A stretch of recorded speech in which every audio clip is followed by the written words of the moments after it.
E aí, galera do Super Poker, galera da Cari TV, bem-vindos ao novo formato de vídeo aqui que eu criei pedindo licença poética ao Fallen, que é uma das maiores lendas do Counter-Strike. O Fallen ele criou um formato de vídeo igual a esse, onde ele fica é, comentando as notícias do mundo do CSGO diante da perspectiva dele. E eu resolvi fazer a mesma coisa, pedi para ele, inclusive falei, cara, vou te copiar, porque eu achei muito bacana para o mundo do poker, é claro. E eu acho que é uma oportunidade bem bacana de interagir com as pessoas. Quem estiver assistindo o vídeo, poder pegar uma notícia específica ou algumas das notícias que eu vou comentar aqui e poder comentar, cara, poder dar a sua opinião, até pra gente, a gente vai moldando desse jeito o poker no Brasil, o poker na América Latina em geral, né? Então, eu como sou jogador profissional há 13 anos já, tenho o que colaborar com isso e espero que vocês gostem. Eu não sei ainda a periodicidade que eu vou conseguir fazer. Vou tentar fazer pelo menos uma vez a cada 15 dias. Vai sempre sair aqui primeiro no Super Poker e depois na Acari TV. Depois eu posto no canal do YouTube. Tá bom? Então espero que vocês gostem.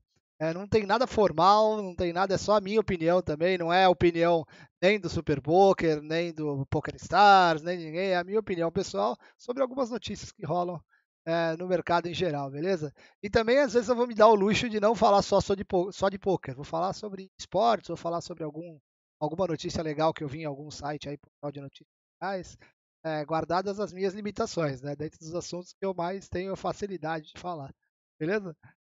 Então, vamos começar. A primeira notícia que eu separei aqui, eu já separei algumas, acho que 5, 6 para colocar no vídeo para vocês. A primeira que eu separei foi uma notícia que saiu aqui no Super Poker do Patrick Antonius. Patrick Antonius é um jogador já old school, que nem eu também, já joga poker há muito tempo profissional, é um cara de muito sucesso, sucesso em cash game, sucesso em torneio, e é um cara também, um ser humano muito bacana, ele é um cara que toda vez que ele chega na mesa ele é super cordial, ele é super bacana de se relacionar, é um cara que joga poker, mas ele joga se divertindo, dá pra ver que ele joga se divertindo, joga sério pra caramba, é técnico pra caramba, mas ele tem um lado social muito bacana. E ele fez críticas ao cenário do poker ao vivo nessa notícia, nessa matéria que saiu no Super Poker. E as críticas dele são embasadas assim, principalmente no fato de que ele acha que o jogo tem algumas nuances que estão ficando chatas. Assim. Tipo, nego ficar jogando com óculos, capuz e tudo mais, a pessoa não se expõe, ele fala, pô, isso não é legal, cara, isso não é legal pro jogo, o jogo é um jogo de pessoas, é ruim pra gente ficar é, colocando muitas proteções, muitos obstáculos, tá ligado, dentro do jogo, que acaba prejudicando a leitura, acaba prejudicando a socialização do jogo também e tudo mais. Eu até um certo ponto eu concordo com ele. Eu acho que também não dá pra gente também ficar colocando muita regra de dress code, né? Ficar como que a pessoa pode se vestir, como que a pessoa não pode. Mas eu acho que uma certa proteção exagerada assim acaba prejudicando um pouco o fluir do jogo, saca? Acho que seria legal um jogo mais aberto, sem óculos escuros, sem nada disso. Mas eu também não acho que isso daí deva ser regra. Acho que acaba interferindo em direitos maiores, assim, do corpo delas e tudo mais. Uma coisa só que não que eu discorde, mas eu acho que é um pouco exagerado. Eu vejo isso daí em alguns lugares, às vezes, tipo assim, vamos fazer o poker ser legal novamente. Cara, existe isso. O poker tá bombando, cara. O poker é irado pra cacete. Tá lotando todos os eventos, batendo recordes no mundo inteiro.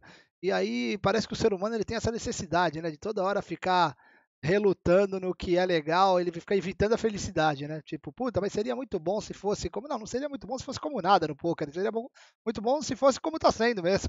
O poker tá explodindo, então não tem muito o que reclamar. É claro que sempre tem coisas que podem melhorar e é nosso papel como formador de opinião dentro da comunidade poker em geral e vocês também como jogadores e influenciadores também das pessoas ao redor ou das redes sociais, criticar alguma coisa ou colocar alguma coisa para ser melhor, isso é normal. Mas o tema de que tipo, o poker tá chato, o poker não sei, tá furado, eu acho. Nem sei se foi isso que ele quis dizer, mas é que tem alguma coisa nesse sentido. Ele até colocou aqui, eu pessoalmente não gosto de assistir pessoas que se cobrem completamente com capuzes e cachecóis, não fica bom, de finlandês. É um pouco ridículo. Se você nunca viu poker antes, imagina começar a assistir e perguntar o que esse cara tá fazendo? Por que ele está puxando a camisa sobre a cabeça? E ele tem alguns jogadores que fazem isso mesmo, né? O cara pega a camisa aqui, coloca pega a camisa, joga em cima da cabeça quando tá num pote grande, sei lá. Não sei se isso dá para colocar regra, mas eu concordo com ele. Agora, o ponto que eu acho principal desse artigo, que eu queria voltar até a gerar o debate, né, é sobre o falar na mesa, né, a tal da falinha. É, eu, eu acho que, assim, dentro do que passaria muito do limite ético, tudo deveria ser liberado no jogo. Você poderia falar, você poderia conversar. Agora tem alguns limites que influenciam na própria mão de fato. Tipo, eu tenho par de as, ou eu tenho não sei o quê, foge que eu. Sei lá, aí não. Aí realmente. Eu não sou diretor de torneio, eu não tenho a experiência que um DC, por exemplo, tem, que é a maior excelência em torneio que tem na América Latina. Mas eu acho que dá para esses caras que são bons em fazer isso, para eles delimitarem uma linha que fique mais abaixo do que a que está hoje, saca? A que está hoje eu acho que é muito alta, assim. Pode falar, às vezes você solta uma fala, o dealer já vai lá e. Ô, pode falar, cara, não pode falar, não sei o quê. Cara, falar é do jogo, é parte do jogo, o jogo nasceu desse jeito, o jogo cresceu desse jeito, e quando você coloca muita regra, eu acho que fica mais chato. Desse jeito fica realmente torna o jogo mais chato. Eu também vejo uma diferença, já falei isso no passado e continuo vendo uma diferença entre Brasil e fora. Estados Unidos, por exemplo, é um pouco mais solto. Jeito de falar, o quanto dealers ou floors apertam. No Brasil era pior, eu acho, e melhorou muito. Mas ainda eu acho que tem espaço para vazar um pouco, saca? Para liberar um pouco, para deixar um pouco o pau cantar mesmo, porque é legal, cara, é bacana, é legal ter discussão, é legal ter conversa. Não é contra o jogo, é a favor do jogo. E aí setar essa linha, né? Preparar essa barra. E o poker realmente desse formato, talvez seja um dos poucos itens que eu consigo pensar e talvez antes era mais legal que agora.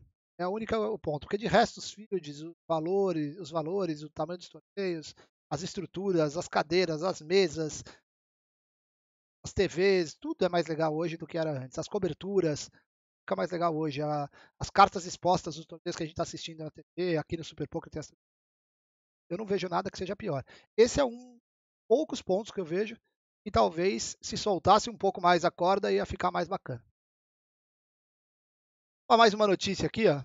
Notícia de dar o mérito só, né? Só para a gente lembrar do que esse homem fez. Chris Murman receberá o prêmio especial no Oscar do Poker, ou seja, o Murman, que é um dos maiores jogadores de poker online da história, se não o maior, eu acho que é o maior, ele tem acumulado de prêmio 16 milhões de dólares. Ele ganhou 29 tríplices coroas, ou seja, 29 vezes ele ganhou torneio Majors em múltiplos sites, jogando no mesmo dia. E é bizarro, assim. Ele tem muita premiação, muita mesa final, muito título.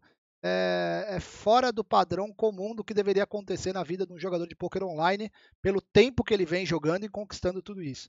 Então eu tive minha carreira de 2007 praticamente, 2008, vai. Comecei a jogar um pouco mais caro, até 2013, 2014. E eu tive praticamente todos esses anos lucrativos, eu ganhei dinheiro jogando online, mas quando chegou em 2013 e 2014, eu não tinha mais idade, mas eu também sou mais velho que o Murman, mas eu não tinha mais, sabe, força física, assim, de grindar como a galera grinda, como os caras grindam, inclusive tendo que estudar para as nuances do online, como a galera estuda também. E esse cara fez, cara. Esse cara fez de um jeito surreal. Várias outras pessoas fazem hoje em dia um estrago online. Mas o tempo que esse cara construiu, que o Murman construiu, histórias online, é algo que é fora da curva, completamente fora da curva. Então, tá aí os meus parabéns oficial. Não acho que ele vai ver isso porque eu tô em português. Meus parabéns oficial. Teve na notícia aqui no Super Poker. É, eu vou ler aqui para você. Profissional, também acumulou resultados no torneio ao vivo, além de um bracelete da World Series. Ele ganhou o bracelete da World Series. Ele tem a carreira dele completa. Assim.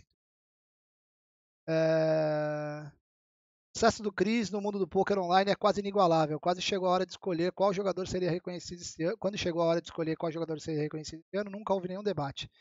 Disse o Lance Bradley. O Lance Bradley é o cara, é o editor-chefe do Pocket 5, que é o ranking que comanda todas as competições online. E ele, inclusive, o Lance Bradley é o cara que fez o livro dos 50 maiores ou mais influentes jogadores de poker do mundo, que eu sou capa do livro também, tive parte do livro.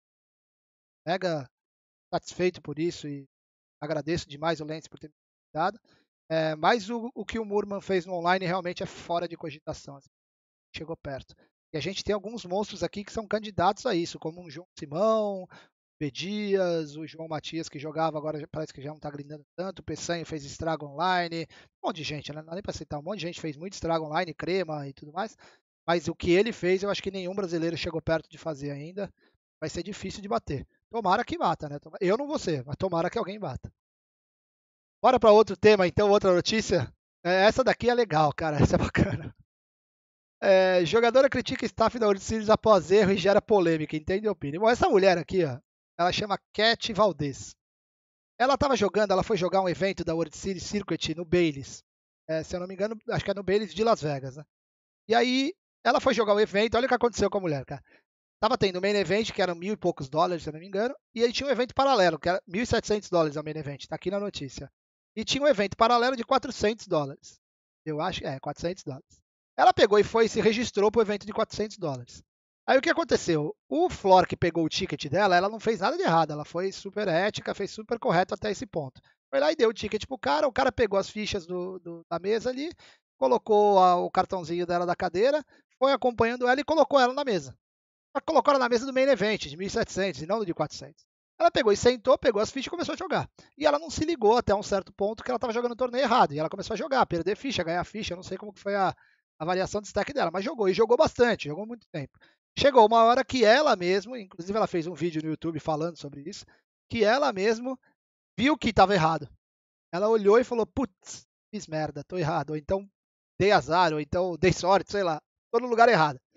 Aí o que ela pegou? Ela fala isso, ela fala assim, eu vi que estava errada e dane-se, eu decidi continuar jogando. E aí chegou uma hora que também o Flor viu que ela estava errada, que ela estava no lugar errado, e foi lá, pegou, deve ter achado o ticket dela na mesa ali, conferido, viu que ela estava errada e foi lá e tirou ela do torneio e falou assim, ó, você tem que sair desse torneio, você vai jogar o torneio de $400.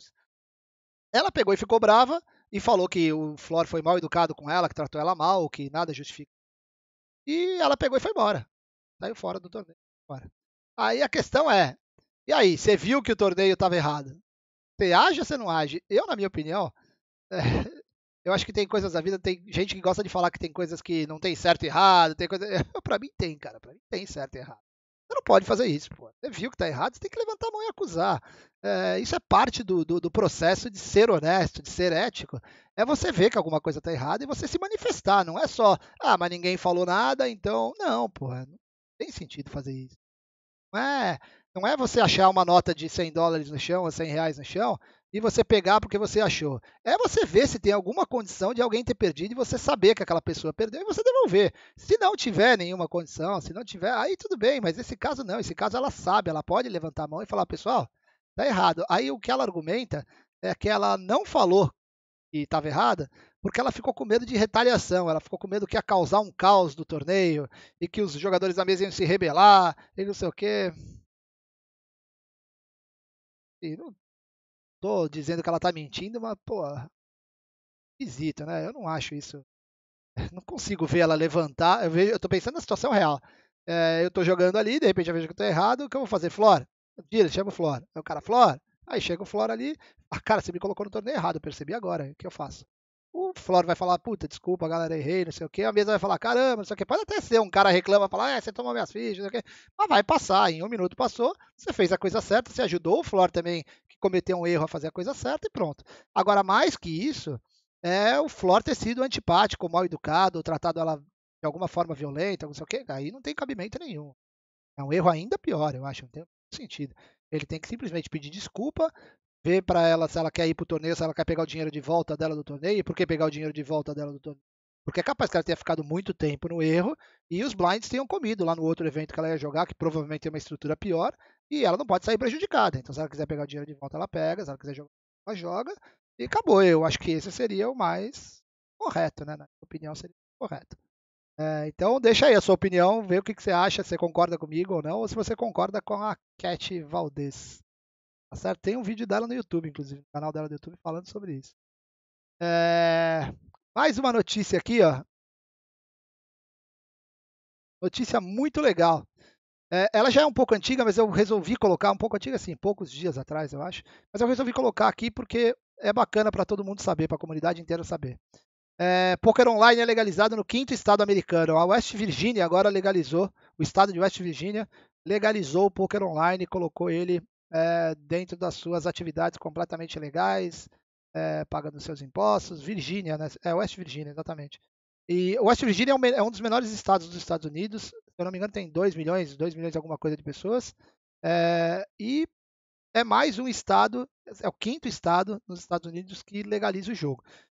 Eles estão tentando agora, nos Estados Unidos, fazer um pool de liquidez, que a gente fala. Pool de liquidez é colocar todos os estados que estão legalizados dentro da mesma plataforma, ou seja, os caras da West Virginia jogar contra os caras de Nevada, que podem jogar contra a Filadélfia, contra New Jersey, contra Delaware, contra os estados que já estão legalizados. Nos Estados Unidos, as regras para esse tipo de situação são por estado. Então, o estado deu a sua legalidade para aquele fato, ele começa a valer. Só que você pega um estado que nem West Virginia, por exemplo, é um estado que a liquidez vai ficar muito baixa, vai ficar muito pouca gente, pouco dinheiro para se disputar, poucos torneios muito pequenos, porque o estado tem pouca gente, tem 2 milhões de pessoas só, no geral, né? Então, faça a conta para quantos jogadores de poker, para quantos jogadores de poker online, você vai ver que vai ter muito pouca gente jogando.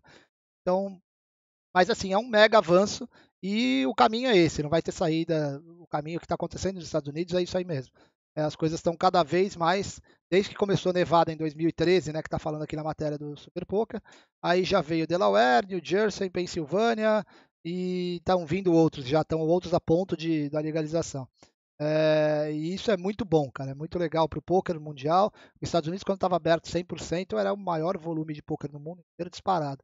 Existe uma discussão muito grande sobre a Califórnia, né? A Califórnia é um ponto que todos os operadores de jogos, os jogadores, todo mundo do mercado fica sempre de olho e torcendo para que libere. Porque a Califórnia era responsável por 80%, se eu não me engano, do movimento dos Estados Unidos inteiro. Ela sozinha é um país. E a hora que acontecer vai ser muito legal. É difícil de acontecer lá porque o poder dos cassinos é muito grande, assim, das tribos indígenas que são donas dos cassinos, eles são muito fechados e monopólio muito forte, assim. Então eles ficam sempre lutando contra e tudo mais. Eu acho que é mais ou menos por aí. Mas o dia que acontecer vai ser top. Mas enquanto isso, todos os outros estados estão acontecendo. E aí, mudando só de matéria, mas não de assunto, né? Que esse assunto é demais, eu acho, cara. Essa é muito boa, tá ligado? Eu falei ontem no meu stories do Instagram. Eu tô no UOL aqui, ó, num site que chama Adrenaline. E aí sai essa notícia, que já saiu há um tempo, só que eu não tinha visto. Saiu, acho que se eu não me engano, uns 15 dias atrás. Um deputado brasileiro, o nome dele é Carlos. Não, desculpa. Júnior Bozella, é um deputado brasileiro, criou um projeto de lei falando que quer criminalizar os jogos violentos na internet, ou em videogame e tudo mais. Ou seja, jogos como PUBG, League of Legends, Counter-Strike, qualquer um aí, sei lá, vai chutando jogos. Ele quer colocar que a prática desse jogo e o disseminar esse jogo, ou seja, produzir, vender, divulgar, ter time, jogar, caramba, que tudo isso decana. Cara, eu juro por Deus que eu não sei o que falar. Eu vou tentar falar, mas eu não sei o que falar de uma situação dessa, tá ligado? É tão bizarro, é tão contra o futuro, é tão contra o progresso que chega a ser vergonhoso para o Brasil ter um projeto de lei desse tipo. Tanto é que aí você vai vendo aqui na notícia, ele teve uma enquete pública sobre a aplicação dessa PL apresentada por Bozella, teve 99% de pessoas discordando, 99% de pessoas discordando totalmente e 1% discordando parcialmente. Ou seja, o cara pegou, tipo aqui, sabe, ele conseguiu criar uma lei que se você pegar aquele mais radical, talvez da comunidade evangélica, ou seja lá, aqueles caras mais radicais em coisas de ou progresso, ou tecnologia, ou sei lá, coisas desse tipo, esse cara virou pra ele e falou assim: amigo, aí, pô, aí, fera, você pegou pesado demais, aí não dá, você exagerou, tá ligado? Não tem o mínimo cabimento. E por que ele fez isso, né? Ele fez isso no intuito, depois que aconteceu o problema de Suzano, da escola de Suzano, que foi trágico, foi triste pra caramba. E teve um caso que é legal falar sobre isso, que os Estados Unidos ele é um marco nessa história, marco triste nessa história de chacinas e tiroteios em escola, né? Isso daí aconteceram muitas vezes, se eu não me engano, são mais de 300 que aconteceram na história americana, e é um problema recorrente que o governo americano é o tempo inteiro cobrado por isso, está com atenção máxima sobre isso.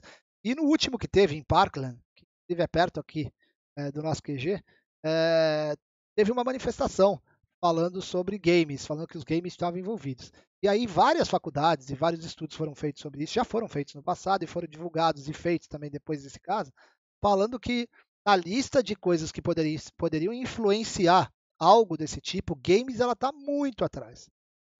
O top dessa lista, se eu não me engano, pode ser que eu esteja falando, eu acho que eu não estou falando bobeira não, é isso mesmo. O top dessa lista era a capacidade de bullying conectado a redes sociais. A falta, né, o leque ali, o hiato de educação e preocupação quanto a esse assunto. Ou seja, o bullying hoje em dia ele é muito grande, mas também era muito grande na minha época, quando eu ia para a escola, na sua época, quando você ia para a escola. Só que hoje, na nossa época, ou quando a gente era bullyingado, ou quando a gente bullyingava alguém, se é que vocês faziam isso, eu não fazia, eu não era desse tipo de pessoa, não. Eu bullyingava assim, enchia de saco, como eu encho o saco hoje de meu amigo gordo, não sei o quê, e os caras me enchem o saco, mas nada pesado como você vê acontecendo hoje em dia. Mas hoje em dia você vê justamente por essa diferença. É, o alcance que tinha quando acontecia no passado sem rede social era um alcance mínimo, o que mentalmente não afetava o ser humano a ponto de tirar ele do eixo, como tira essas pessoas que fazem essas coisas bizarras. Hoje em dia, o exponencial de alcance é bizarro. Então, tipo assim, um maltrato que o cara sofre, ou que a mulher sofre, a menina sofre, ou o menino sofre, ele ganha um exponencial pela rede social que é absurdo. Estudos dizem que o ser humano ele não é capaz de aguentar, em várias circunstâncias, esse tipo de abuso conectado a múltiplas pessoas, assim, conectado com a vergonha de estar sendo espalhado. E isso vai causando um sentimento de raiva e de explosão muito grande, que acaba gerando, além de outros danos, né, psicológicos e tudo mais, coisas desse tipo que são terríveis. É, Se por acaso qualquer prática de game ou qualquer coisa de atividade tenha aquele 0,1, 1, 2, sei lá quantos por cento que possa atingir a mente de alguma pessoa que seja psicologicamente desequilibrada, você tem que ir no fato, você tem que ir na educação, na segurança, e você não tem que ir aonde 99%, 99,x% das pessoas se divertem e tem aquilo como profissão e tudo mais, você tentar simplificar um problema que é tão complexo quanto esse, que eu não tenho a mínima capacidade de avaliar de fato, comparado com os caras que são profissionais das áreas de psicologia, de educação, de sociologia e tudo mais. E aí você vai lá, como você é deputado, você vai lá e cria um negócio e fala assim, vamos acabar com todos os games, cara. Que se dane, entendeu? E acabou. Acabou o game, acabou o problema social no Brasil, acabou o problema econômico, e aí ninguém vai mais maltratar ninguém, ninguém vai ter. Cara, é surreal, tá ligado? Eu espero, de fato, eu não conheço o deputado dela, mas eu espero, de fato, que ou ele faça um processo de evolução, de fato, que é estudo, de fato, sabe? Viajar, conectar com outros povos que tiveram esse tipo de problema, estudar de verdade, ou que ele procure pessoas que o apoiem nisso, né? Que o supra de informações e de necessidades que um deputado tem que ter para poder criar um projeto. Quando o cara faz isso, eu acho que ele vai muito mais voltado a tipo polarizar e ele ficar sendo o deputado daquela mínima massa que acaba agradando com uma história dessa. Mas nesse caso ele errou demais, porque não tem nem a mínima. Foi surreal, ele extrapolou todos os pontos. Assim. Então, eu acho que na verdade nem a comunidade de games ou de esportes ela nem se preocupou com casos desse tipo. Ele se rebelou, fala na internet, fala no Twitter, mas a comunidade mesmo que eu digo, a centro nervoso ali, os profissionais, caramba, é coisa que não dá nem para dar atenção, na minha opinião. Então a gente vê notícias como jogos sendo liberados, cassinos sendo regulamentados, não sei o que, não sei o que. Lá, de repente você vê uma coisa bizarra dessa, é meio triste. E aí, como última notícia para vocês, então, esquecendo essa parte triste do Brasil agora, como última notícia, é, vai ter uma luta, né? Uma luta, não sei se vocês viram, uma luta de boxe entre o Esfandiari e o Kevin Hart. Essa notícia aqui foi colocada no Super Poker o ano passado, faz muito tempo, pelo Grilo, meu amigo Grilo, campeão dos torneios de mídia, múltiplas vezes campeões dos torneios de mídia do BSOP. Ele nunca ganhou nenhum, ele é queimadaço com isso. E ele colocou que ia ter essa luta. Eles anunciaram uma aposta, uma side bet aí, um pro bet, de Esfandiari contra Kevin Hart. E essa luta os caras vêm falando aí no circuito do poker mundial e criaram um odds de 35-1 pro Hart, ou seja, quem apostar $100 de Esfandiari ganha 35-1. Tamanho underdog que ele é, né? Porque o Kevin Hart ele é baixinho, mas ele é fisicamente, né, empoderado e ele já lutou boxe, ele já treinou boxe pra caramba. E agora saiu uma outra notícia lá no site gringo falando da aposta com uma entrevista com o Sfandiari, né? E o Sfandiari tá meio que, tipo assim, ele quer mostrar uma força, mas ele tá meio que preocupadíssimo, tá ligado? Ele tá falando, porra, o que eu não quero é que essa luta demore 2 segundos, eu queria que a luta durasse mais, ele adotou uma estratégia que ele tá publicando, que ele vai ficar na defensiva, que ele vai se segurar, e ele tem que proteger o nariz, porque segundo ele, o nariz dele é muito grande, pode quebrar a qualquer momento, e ele tem que proteger as costelas, porque falou que o Kevin Hart prometeu para ele que vai na costela, que vai machucar ele na costela, até ele ceder. Então vai ser engraçado. Aí eles também colocaram aqui no site que eles não queriam tornar isso público, assim, eles não queriam fazer transmissão, streaming da luta, mas vai ter uma equipe lá gravando. Então, se eles decidirem que eles vão publicar, depois eles publicam, senão eles vão manter entre eles só. Mas é uma parada engraçada, né? O Kevin Hart tem 1,5 m ali, é baixinho pra caramba, esse fã de área é grandão, só que o homem treina e não tem acordo. Você pega gente que é mais perto do lado profissional, assim, que já estudou, já treinou, não sei o que, não tem saída. Em qualquer atividade do mundo é assim, não vai ter muito o que fazer. Então é isso, eu desejo boa sorte para esse fã de área. Eu não queria estar no lugar dele, mesmo enfrentando um cara que é baixinho aí, mas o bicho é potente. Então eu não queria estar na pele dele, não. Galera, mas é isso então. Ó. Eu quero agradecer pela audiência de vocês. Espero que vocês tenham gostado e a gente continue esses debates aqui sobre as notícias que estão rolando. Se você puder deixar seu comentário, deixar seu like aqui no Akari TV, ou seu comentário aqui no Super Poker, eu agradeço pra caramba, porque daí a gente se empolga para fazer mais. E tentar desenrolar sobre as notícias e também dar sugestões sobre coisas que eu posso falar nas próximas aqui que eu gravar. Não sei quando vai ser a próxima, mas vou tentar fazer aí numa periodicidade X. Beleza? Então, eu quero agradecer a toda a equipe do Super Poker, agradecer a toda a equipe da Cari TV. Tamo junto e aguardem a próxima. Vamos embora, abraço. Tchau, tchau.